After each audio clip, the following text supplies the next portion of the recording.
డబ్బు, అనారోగ్యం, ఉద్యోగం, వ్యాపారం, అప్పులతో బాధపడుతున్నారా? మీకోసమే లాంచ్ యువర్ ఫ్యూచర్ ప్రోగ్రామ్. అమ్మ, మీ విషయానికి వస్తే అసలు ఫస్ట్ మీ బాల్యం గురించి స్టార్ట్ చేయండి. నా బాల్యం అనేది ఇప్పుడు మనం ఇప్పుడే మాట్లాడుకున్నాం. ఏమనంటే ఆడపిల్ల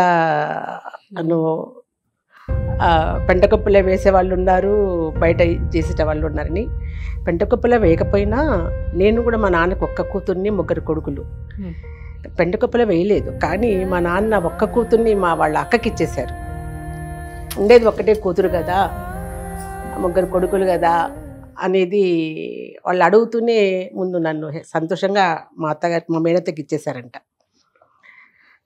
తర్వాత నాకు కొంచెం అంటే పెరుగుతున్నప్పుడు కొద్దిగా అమ్మా నాన్నల దగ్గర ఉండాలి అనేది ఒక ఉంటుంది కదా ఎవరికైనా. అప్పుడు ఎంతమందితో ఉన్న అమ్మ ఒడిలో ఉండటం వేరే, అమ్మ దగ్గర పెరగటం వేరే. అది బీదరాలైనా ధనవంతురాలైనా అమ్మతో ఉండాలనుకుంటాం.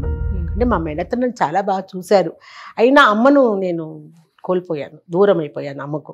అంటే అమ్మ ఉంది, నాన్న ఉన్నారు, అందరూ ఉన్నారు, అమ్మమ్మ తాతలు అంతా ఉన్నా కూడా నాన్న నన్ను మా మేనత్తకి ఇచ్చేసారు. ఆడపిల్ల పైగా కొంచెం ఆవిడ ఏదో వాళ్ళకు కొంచెం ఆస్తులు అవి ఉన్నాయి, ఆవిడేమో నాకు ఆడపిల్లే కావాలి అని అంటే మా నాన్న ఇచ్చేశారు. ఇవ్వకుంటూ ఉంటే బాగుండేదేమో అనిపించింది నాకు. ఆ తర్వాత కూడా నేను మొన్నటి వరకు కూడా, మా నాన్న బతుకున్నంత వరకు కూడా ఆడపిల్ల అనేది ఎట్లా ఉంటుంది అనేది మా నాన్న ద్వారా నేను చూశాను. నాకెందుకో ఎవరన్నా పిల్లల్ని తల్లిదండ్రులు చాలా ప్రేమగా చూస్తున్నప్పుడు ఇది నిజంగానే ఈ ప్రేమ ఉంటుందా తండ్రికి? ఎందుకంటే ఇది నా విషయంలో చూశాను, నా బిడ్డల విషయంలో కూడా చూశాను. నా బిడ్డలకు కూడా తండ్రి ప్రేమ అంత పెద్దగా అందించలేకపోయాను. మీరు సింగిల్ పేరెంట్ కదమ్మా? నేను ఇప్పుడు సింగిల్ పేరెంటే. అంటే ఉన్నారు అతను, కానీ సింగిల్ పేరెంట్. చాలా సంవత్సరాలు, 25 years అయిపోయింది. వాళ్ళకు కూడా అంత ప్రేమ అందినప్పుడు అంటే నాకు దగ్గరగా నా కళ్ళకు నా ఇదిగా ప్రేమగా చూసే తండ్రుల్ని తక్కువ మందిని చూశాను నేను.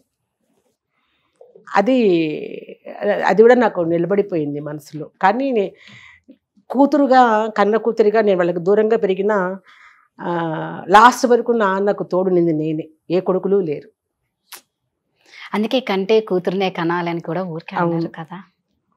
ఆడపిల్లకు ఉన్నంత అభిమానము, ప్రేమ ఎవరు ఎంత కష్టపెట్టినా కూడా, ఎవరైనా కదా, తల్లిదండ్రులనే కాదు, భర్త కష్టపెట్టినా, తల్లిదండ్రులు కష్టపెట్టినా, బిడ్డలు కష్టపెట్టినా ఎంతో ఓర్చుకునేది ఒక తల్లి, ఆడది, అంతే.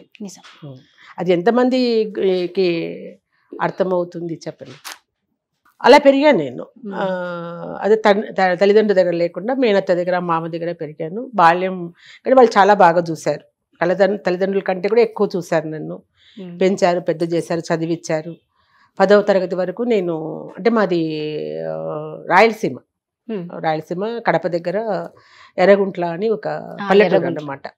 అక్కడే చదువుకున్నా 10th class వరకు.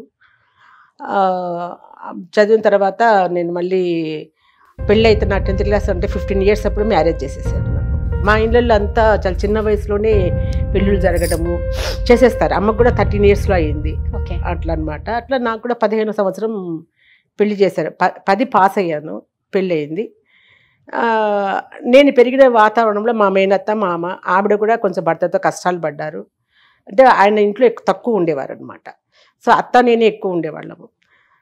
ఈ నేపథ్యంలో ఇంకా తర్వాత మ్యారేజ్ అనేది చేశారు. అంటే ఎందుకు చెప్పండి తక్కువ ఉన్నారంటే, నాకు పెద్దగా పెళ్ళిళ్ళ పైన అది అవగాహన లేదు. అంటే ఆ వయసులో ఏం తెలియదు. ఆడుకోవడము, వెళ్ళడము, చాలా చిలిపిగా ఉండేదాన్ని. అల్లరి ఎక్కువ, విపరీతమైన అల్లరి అనమాట. వీధిలో అందరితో కొట్లాటలు, గొడవలు. వాళ్ళు కూడా ఇంటి మీదకి వచ్చేసేవాళ్ళు. ఇంటి మీదకి వచ్చినా సరే నేనే ఎదుర్కొనేదాన్ని అన్నమాట. అలా అల్లరి ఎక్కువ ఉండింది. అట్లా అల్లరిగా, అంటే పల్లెటూరు కాబట్టి కొంచెం ఒక ఆప్యాయతలు, ప్రేమలు కూడా ఉంటాయి. అది పెద్ద సీరియస్గా తీసుకోరు. కాకపోతే అల్లరి పిల్ల అనేది బాగా పడిపోయింది నాకు.